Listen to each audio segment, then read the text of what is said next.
Bonjour à tous, aujourd'hui je vous présente une recette que j'affectionne particulièrement, le velouté de fan de radis.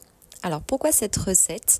Parce que j'aime cuisiner les légumes dans leur entièreté, de la fan jusqu'au bulbe, et qu'on a souvent tendance à jeter les fans alors qu'elles peuvent se cuisiner de plein de manières différentes et s'incorporer dans beaucoup de recettes, dont ce velouté.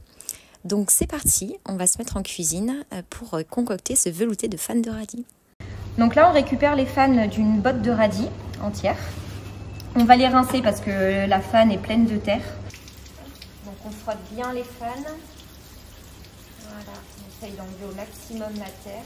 Donc là, on a rincé les fans. Maintenant, on va préparer la pomme de terre qui va cuire en même temps que les fans dans le vitaliseur.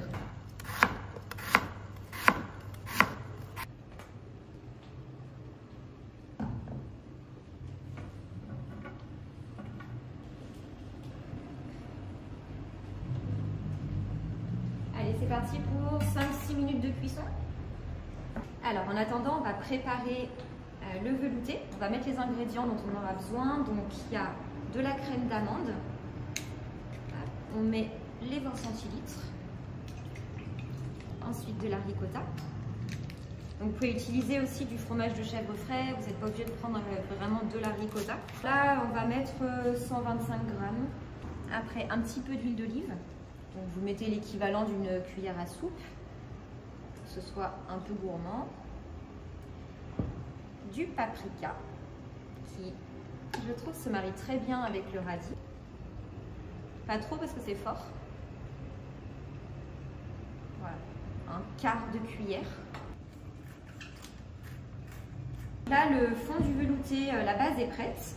On n'a plus qu'à attendre la fin de cuisson des fans et des pommes de terre. Et puis après, on n'a plus qu'à tout mixer et le velouté est prêt. Facile, hein? Là, pour la recette, on a utilisé des fans de radis, mais je vous rassure, on a utilisé aussi les radis. Les radis, on en a fait une salade fraîche et craquante avec des asperges et une bonne sauce tahini sésame merveilleuse. Vous pouvez facilement retrouver les recettes des petits radis croquants travaillés sur Instagram. Là, je vais préparer un petit oignon cébette que je vais ciseler finement pour ramener un petit peu de craquant, comme on dit dans le sud. La cébette comme ça, c'est très léger en fait en goût. Hein. C'est pas comme l'oignon jaune qui est très fort, qui fait pleurer. L'oignon cébette, c'est vraiment tout doux. Donc n'hésitez pas à en mettre dans les salades, dans les veloutés.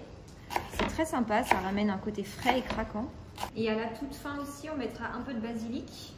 Alors les herbes aromatiques, c'est bien de les mettre vraiment à la fin de la recette parce qu'en fait dès qu'on les cisèle, elles perdent un petit peu leurs propriétés, les vitamines sont très volatiles.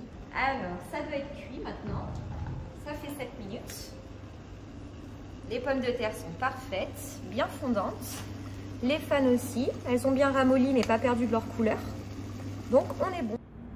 Donc on met les fans et les pommes de terre refroidies.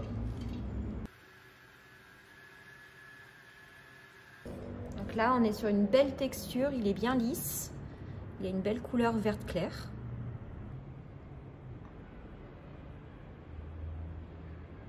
Vous voyez, il a une belle texture un peu mousseuse en plus, très jolie. On prend un peu d'oignon cébette. On vient en mettre sur le dessus. Voilà. Et comme je vous le disais, un peu de basilic. On va prendre la photo de ce petit velouté et après on déguste.